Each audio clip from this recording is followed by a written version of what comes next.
Hey guys, welcome back to our channel. Today we're going to be speaking about communication. So guys, if you haven't already subscribed, make sure you hit the subscribe button and hit the bell as well.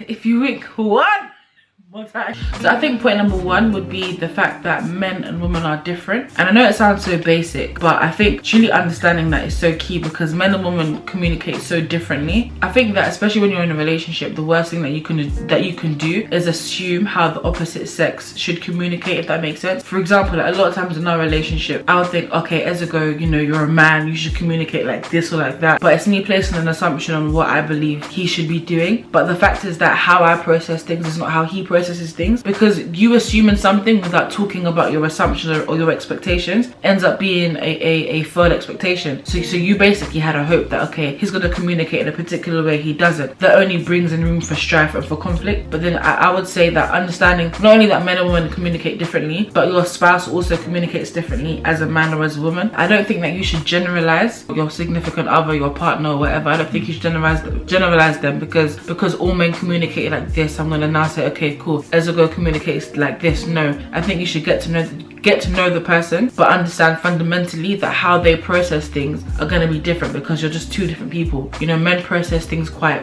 differently, I think, to women. And I think understanding that is key in just going forward in your communication. I think if you don't get the fact that men and women are different, I don't think you'll go far in communication, because you'd be expecting something that can't be given to you.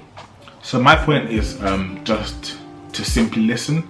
I think listening, or the ability to listen, is paramount for any relationship, whether it's a friendship, an engagement, a marriage. Doesn't matter what level the relationship actually is. I think that listening is something that needs to be done at every single point. So an example of this would be, say we have an argument. There's an argument occurring between two of us and we're both upset. We want to get our point across to each other, yeah, but we're not trying to listen to what each other's saying. Yeah. And usually what tends to happen in arguments is we're both expressing, it may be a deep underlying issue that we have at that point in time. Now obviously, depending on how it's communicated, it could result in different reactions, but let's just assume the person is communicating just really calm and just trying to, you know, just explain, listen, this is a frustration that I have with a situation and I'm just trying to get this across. Because you're upset, you're not really listening to what's being said, and because of that, you're now missing out on this person or this individual, whether it's a friend or partner, being vulnerable with you. And because you're focusing on yourself and focusing on your own selfish ideas, you're not allowing the person to express themselves. You're making it seem as if you're allowing them to express themselves, but in reality you're not. And what happens is that what you're now doing in essence is basically shutting down the person from sharing in the future. So listening, I would say, is just absolutely paramount. Obviously, I gave the example of an argument occurring, but there may not need to be an argument. It could just be you guys just having a conversation and you're not really taking time to actually process what's being said. You just want to give an answer. And following on from that, I think that when for example, like when someone's trying to communicate a vulnerability or something like that to someone and they're not listening, it prevents that person from communicating that kind of vulnerability again. So you lose out on just that chance of going deeper within your relationship, deeper in your communication, I think. So yeah, just listen, just take your time. Even if you're in the mood, come back, you know, say, okay, can we talk about this at a later time, and then come back to it.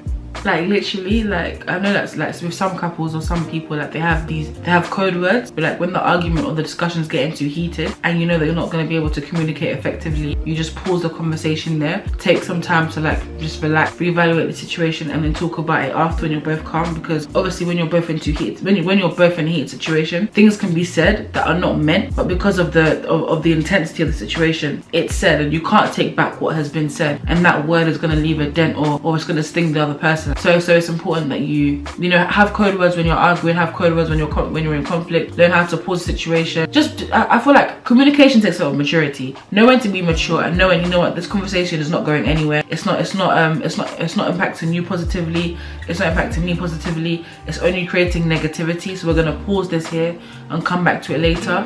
and you'll see that even in doing that, you'll begin to mature together in your relationship, and you'll grow in community with each other, and you'll just grow in intimacy. So my next point is the fact that communication looks different at every stage of your relationship, and I touched on this slightly in one of our previous videos. From when you're courting to being engaged to being married, communication on all of those like stages of a relationship are completely different. Yeah. When you're courting, you're getting to know the person, you're getting to know what they like, what they dislike, you know, their hopes, their dreams, stuff like pretty much basic communication. You're communicating with the intention to know the other person. When it comes to engagement, it's like you know each other, but you're communicating to get something done. So you're planning a wedding, your families are coming together, so you're communicating through stress, you're communicating through new situations. But then when you now communicate in marriage, it's a whole different ballgame, because the wedding is done, the planning is done, all the wedding stress is done. But now you're communicating as a married couple to not only know each other deeper, but to also progress, learn and grow in your relationship. And so when you're going into marriage, I don't think that expecting yourselves to communicate the same way that you communicated in engagement and in courtship would make sense, because you're in a whole different, you're in a new environment, and you're knowing each other on a much deeper level, because you can now be intimate with one another. And so communication really ties in with intimacy as well. Communication and intimacy almost go hand in hand, and so communicating within marriage is very different. I think one of the things I'll say one of the reasons why I believe it's very different is, especially within the first couple of months, weeks of marriage, what you're gonna find is you're gonna see things on your partner that you never expected, you never thought, and the way you communicate that is really gonna affect the next couple of weeks or months of the marriage, because you have to bear in mind, again, you guys are coming from different backgrounds, different homes, different lifestyles. There's a plethora of different things you guys have come back with, that you're actually joining into one place, and it's all happening in an instant. You're just meshing all this thing together, so that if you guys can't communicate effectively, what's going to happen is that simple things like, I don't know, grocery shopping, or you squeeze, I don't know, literally using a toothpaste, simple things are just going to cause unnecessary arguments. So communication, you really, what I would advise is we just be sensitive. Just be mindful of the fact that, listen, this person has lived this way pretty much all their lives. And it may not even be a negative thing. They may not be a dirty person, for example. They may just be like don't do that, please. Don't try it. It may not necessarily be dirty or be whatever. But what may happen is that they just organize stuff in a different way. And because of that, you're not. That's what we actually organize things very differently. And she's just like I'm very nitpicky. Literally, like, it has to be, I don't know, but it's like, for me to enjoy an area comfortably, it has to be chip, like proper. I don't know what the word is. Prim proper. But Ezugo has like an organized mess, so it's not mess, but it's organized to him. I see it as mess, but he sees it as organized. Like, it's not mess. You know, just take time just to be sensitive to one another. Just, you know, allow time to pass. You know. Just give each other a break. Give each other a chance. You just come out very, potentially, like, very stressful wedding process. Like, well, planning, hopefully, but it was amazing. But, you know, you just come out of like a really intensive kind of period, and your break was probably just your honeymoon. So you really just want to be, you know, you've not had that time really just to know each other and know how things operate. So just be sensitive to that, and just be aware, man. Yeah, and I think it would be ignorant of you to not expect you and your partner to butt heads in your first weeks or months of marriage, because you're not the same, and you haven't lived the same way. You've never lived together, like all of those, just take into consideration all those factors. So when those little like disagreements do happen, it's not like, oh my gosh, we can't communicate. You need to learn how you communicate, and each marriage has their own flow, their own rhythm of communicating. So yeah, I think just bear that in mind when you're entering into your. Bear that in mind. Your home. In mind. In your ears. So that brings me on to my next point, which is transparency.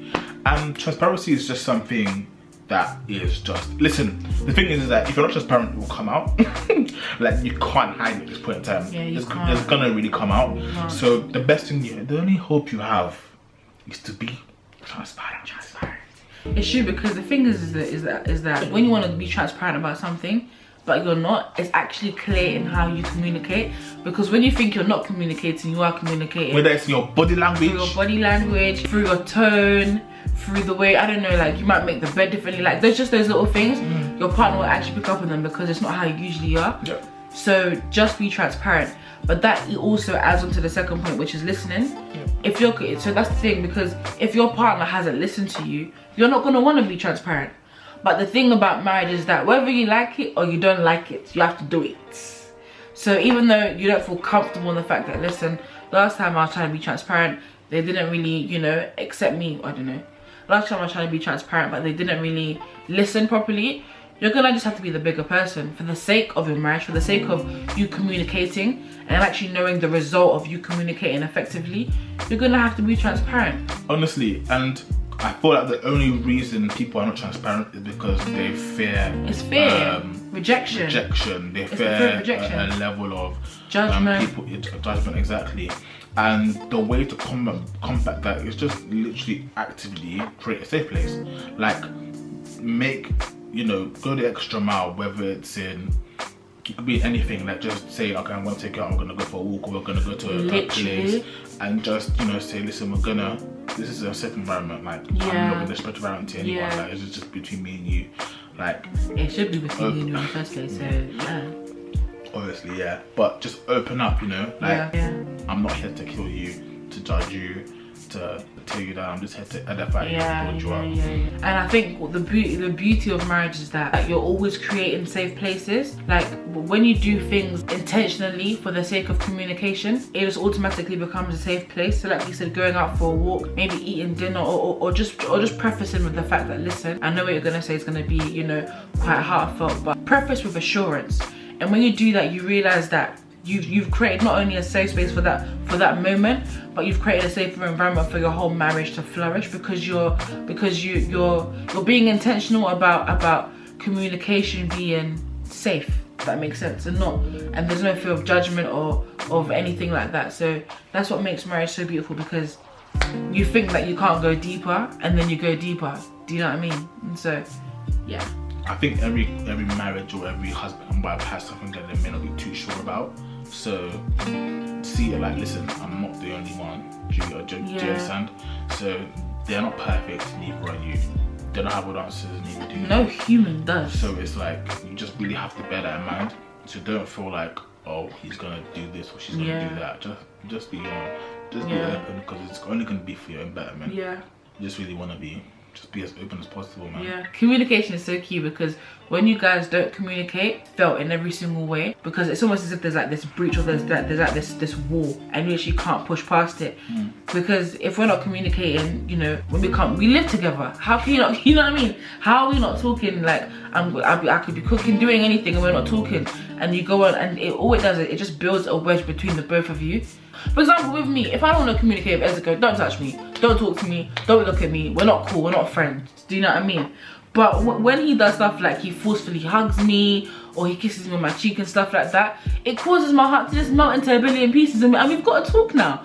And I think it's just during those times where there's such a breach in your communication that you should both be intentional about communicating effectively, because the longer it goes on, the wider the gap becomes, and the harder it is for you both to communicate, because you would have built up these walls against each other. And it's so funny, because for me, it's like, it's in those moments that I switch from being married to single. Like, listen, you don't need to know me. It's cool, we're friends. Cool, it's calm. You don't know, do you know what I mean? But it's honestly, just, I'm in agreement, because it's just it's the little, especially the little things. The things that don't typically annoy you on a normal day, but just begin to annoy you. Oh my god, like, just begin to build up and build up and build up, and it's just simple thing that could have just been resolved over just a cup of tea, you know? Simple chit chat would have solved it. A simple, intentional creating a safe space would have solved it.